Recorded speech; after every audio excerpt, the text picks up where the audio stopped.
We normally think of robots as tough as nails and made of metal, but that's not always the best design.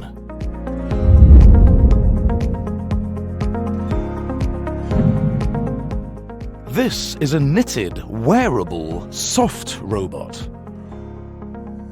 It can sense and react to touch and uses compressed air to open and close.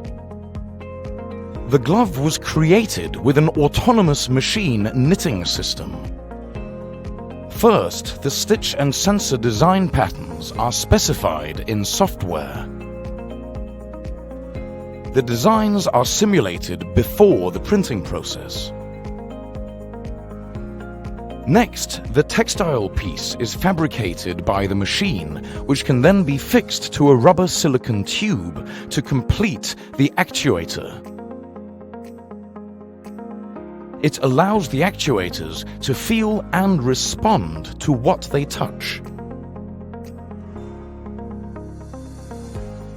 The glove can adapt to the shapes of different objects.